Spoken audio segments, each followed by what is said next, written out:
எதற்காக வேறு எங்கேயோ நாட்டில் யுத்தம் நடக்க இலங்கைக்கு பாதிக்குது? அதாவது இலங்கை நாடு ஏன் வங்குரோட்டுக்கு போகுது? நீங்க வடிவா யோசிச்சு பாருங்க. அதாவது இப்ப இருக்கிற அரசு நல்ல அரசு, ஆனால் வங்குரோட்டுக்கு போயிருக்கு நாடு. அதாவது டாலர் பவுண்ட்ஸ் எல்லாம் விலை ஏறி இருக்கு. அதாவது புலம்பெயர்ந்த தேச மக்களுக்கு மகிழ்ச்சியா இல்லைன்னு இல்லை எப்படின்னா இப்ப காசு அனுப்பினா அங்க கூட போகுது காசு, ஆனா அது மொக்குத்தனமான ஒரு சிந்தனை. அதாவது காசு கூட போகுது, அதே மாதிரி அங்க நீங்க வாங்குற விலை பொருட்களும் விலையேறிட்டுது. ஸோ அப்போ அது பெரிய அளவில் அங்கே காசு உங்களுக்கு லாபம் வர போகிறன்றதுல இல்லை என்றதை சொல்லலாம். ஆனால் இன்னொன்று நாங்கள் அப்படியே பார்க்கணும், இந்த நாடு சிங்கப்பூரை விட பெரிய நாடு. ஆனால் ஏதோ அந்த ஒவ்வொரு வருஷம் மழை வர மாதிரி இந்த வருஷம் வந்துட்டு இப்போ நாங்கள் டவுன் போய் கொண்டிருக்கோம், ஏதோ அது பெரிய ஒரு கொண்டாட்டம் மாதிரி இப்போ பெரிய அந்த எதிர்கட்சிகள் அரசியல்வாதிகள் சேர்ந்து கத்துறாங்க எப்படியாவது இந்த அரசை கவுக்கணும், அவ்வளவு இந்த நாட்டை உயர்த்துறது எண்ணமே அங்கே இல்லை ஒரு இருக்கு.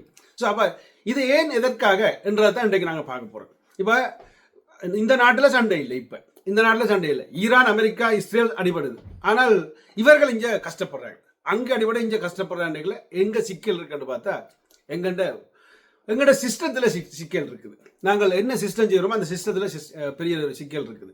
உதாரணத்துக்கு இந்த புலம்பெயர்ந்த நாடுகள் ஜெர்மன், இங்கிலாந்து, பிரான்ஸ் என்ற போன்ற நாடுகளில் பார்த்தீங்களா இருந்தால் இங்கே இருக்கிறார்கள், ஆனால் அந்த சிஸ்டம் ஒழுங்கா இருக்கக்கூடிய இன்னும் ஸ்டபிளா இன்னும் ஒரு தரமா இருக்குது அந்த சிஸ்டம். அதனால இங்கே பிரச்சனைகள் இருக்கு, கொஞ்சம் கொஞ்சம் வெளியேறி இருக்கு, ஆனால் வாழக்கூடியா இருக்கு. ஆனால் இலங்கையில் அப்படி இல்லை. இலங்கையில் உள்ள மக்கள் இப்போ படுற கஷ்டம் பெரிய கஷ்டம் இல்லைன்னு இல்லை. அப்போ அதுக்கு காரணம் அந்த நாட்டு அரசாங்கம் தான், நாட்டில் உள்ள சட்டங்கள் தான். அதாவது முதலாவது அங்கே அதாவது உண்மையா ஒவ்வொரு அந்த நாட்டில் உள்ள ஒவ்வொரு இனம் உளின்னு தெரியும் அவங்களுக்கு, அந்த சிலியர் செதுக்கிற உளி, அந்த உளி மாதிரி இருக்க வேண்டும். அந்த உளியில எப்பவும் சத்தம் கேட்க வேண்டும். அதாவது ஒவ்வொரு நாளும் வேலைக்கு போய் வேலை செய்ய வேணும், ஏதோ ஒரு வேலை. உங்களுக்கு என்ன வேலை தெரியுமோ அந்த வேலை, தோட்டமா செய், ஆடு மேய்க்க செய், இல்லாட்டி மீன் பிடிக்க வந்தா மீன். அம்மா இந்த கடல் வந்து இலங்கையில வந்து இலங்கை மாதிரி 8 மடங்கு எங்களுக்கு கடல் பிரதேசம் இருக்கா. ஆனா அந்த கடலை நாங்கள் பெரிய அளவில் பயன்படுத்துறோமா என்றதை பார்த்தால் என்ன பொறுத்த எனக்கு நான் அறிஞ்ச அளவில் தெரியாது, எனக்கு தெரியல. ஏன் அதுல இருந்து நாங்கள் ஏன் எவ்வளவோ பெரிய விடயங்களை சாதிக்கலாம். அந்த கடலுக்கு எவ்வளவோ சொத்துக்கள் இருக்கு. அப்போ அதுவரை ஏன் அதை எடுக்கல, உற்பத்தி செய்யலை, இல்லாட்டி என்ன செய்யலைன்றது எனக்கு தெரியல.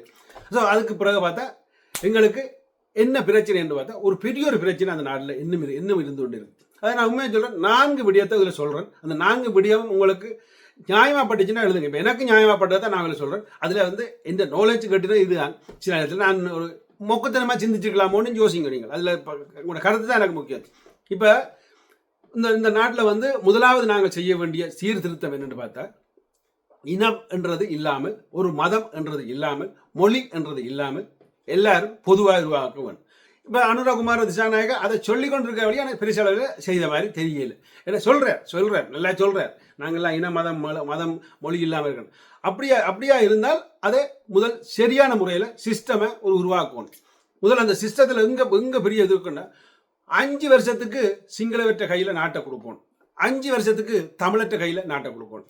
இது மாற்றலா சிஸ்டம், யார் வந்தாலும் மாற்றலாது.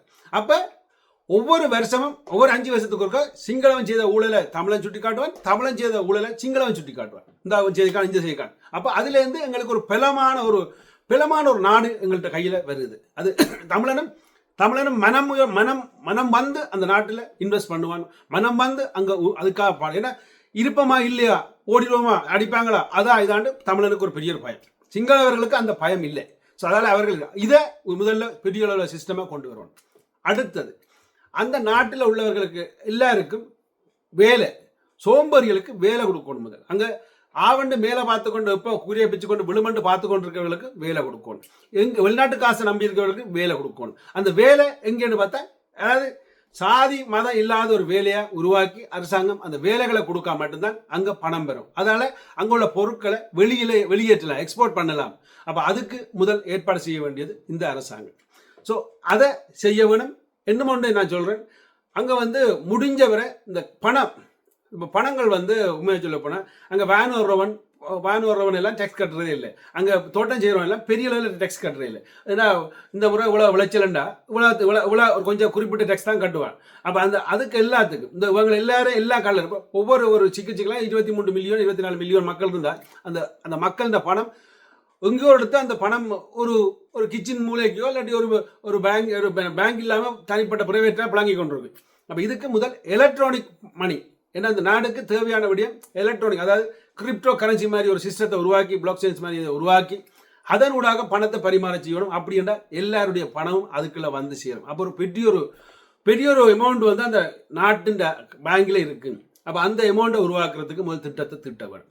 அதால சில நேரத்தில் புலம்பெயர்ந்த தேசங்கள்ல அந்த கிரிப்டோ கரன்சி என்ற ஒரு கோயின்ஸ் இலங்கையில் இருக்கு. அந்த இலங்கை நாட்டில் பயன்படுத்துறாங்க. நாங்களும் அதில் இன்வெஸ்ட் பண்ணுவோம். அதே மாதிரி வேற புறத்தி நாட்டுக்காரரும் சில இதில் இன்வெஸ்ட் பண்ணலாம், வாய்ப்பு இருக்கு. அந்த உண்மை நேர்மை அங்கே இருக்கும் பட்சத்தில். ஸோ அப்போ அதை உருவாக்குவோம்.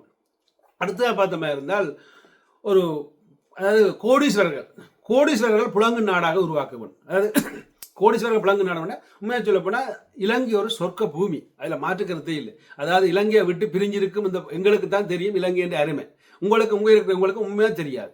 அப்படி ஒரு சொர்க்க பூமியை கோடீஸ்வரர்கள் விரும்புகிறார்கள் உங்க வந்து வாழ்றதுக்கு, இந்த நாட்டில் இருந்து. ஆனால் அந்த நாட்டில் வாழ்றதுக்கு விரும்புகிறாங்கன்னு கொள்ளை சுத்துமாத்து ஏமாத்து எல்லாம் ஒழுங்காக இருந்தால் தான் யாரும் வருவேன். இப்போ நான் சொல்கிற அந்த கிரிப்டோ கரன்சியில பணம் வந்துச்சுன்னா அவனுக்கு தெரியும் இந்த பணங்கள் ஏமாற்றப்படாது, அந்த பணம் அப்படியே எனக்கு இருக்கும், இல்லாட்டி அந்த ஒரு சிஸ்டமாக இருக்கும் என்றது. அதால் அந்த கோடீஸ்வரர்கள் வந்து அங்கே வருவார்கள். அவர்களுக்கு நீங்கள் டேக்ஸை ஃப்ரீயாக விடணும். ஆனால் அவர்கள் அங்கே வந்து அக்கௌண்ட் திறக்கிறதுக்கு அதுக்கு இதுக்குன்னு கொஞ்சம் பணங்கள் எடுக்கணும். அப்போ அவர்களோட உங்களோட நாட்டில் அவர்களோட பணம் வந்து புழங்கும்.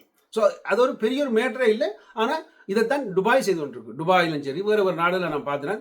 நாங்கள் யூகேயை விட்டுட்டு அங்கே போய் ஒரு அக்கௌண்ட்டை திறந்து அங்கேருந்து நாங்கள் பிஸ்னஸ் செய்யலாம். ஆனால் அங்கே எங்களுக்கு டேக்ஸ் ஃப்ரீ.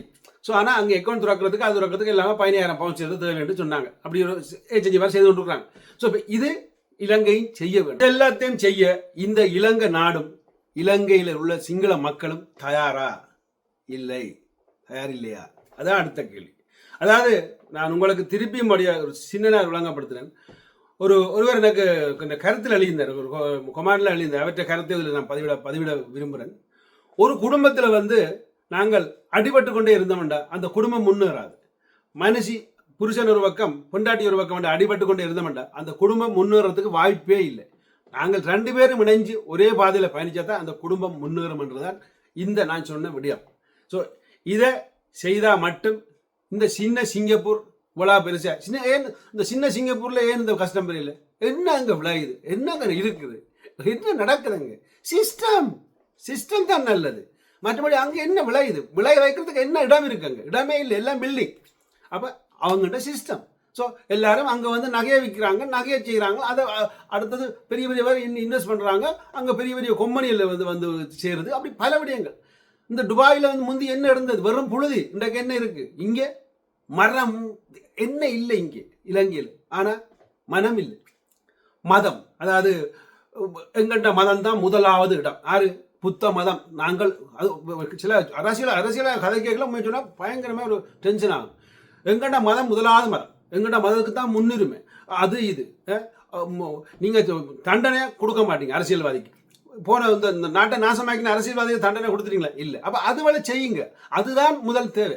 நாட்டுக்காக அங்கே எவனா இருந்தாலும் எந்த கொம்பனா இருந்தாலும் அங்கே ஒரே லெவலில் வச்சிருந்த மாதிரி இருந்தால் இந்த நாடு ஒரு நாளும் திருப்பி டவுன் ஆகாது, மேல் நோக்கி போய்கொண்டே இருக்கும்.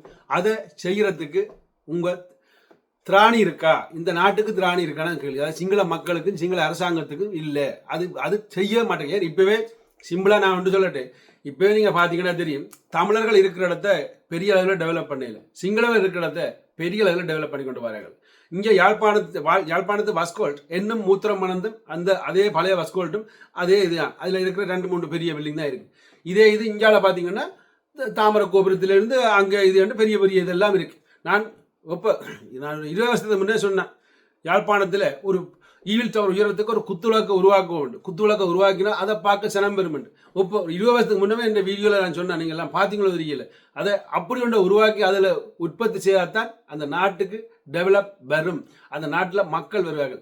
முதல் எல்லாரும் சுதந்திரமாக வாழ விடணும். காவல்துறையை கொஞ்சம் ஆக்டிவாக வச்சு கல்லர் எல்லாத்தையும் கொண்டு உள்ளுக்க போட்டு அவர்களுக்கு எல்லாம் தண்டனையை கொடுத்து அதுக்கு பிறகு அந்த நாட்டை கிளீன் ஆக்குறா. அதுதான் மெயினான தேவை.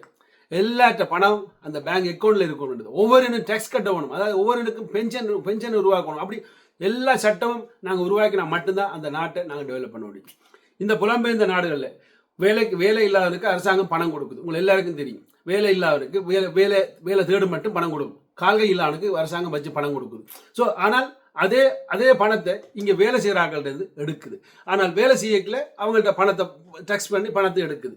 அதே மாதிரி அவங்களுக்கு பென்ஷன் கொடுக்குது. அப்ப எல்லாம் நல்ல சிஸ்டம் நடக்குது. அவ்வளவுதான். மற்றபடி அது இல்லை. அதை நீங்க உருவாக்கினா மட்டும்தான், இந்த விடயத்தை உருவாக்கினா மட்டும்தான் இலங்கை இலங்கையா இருக்கு.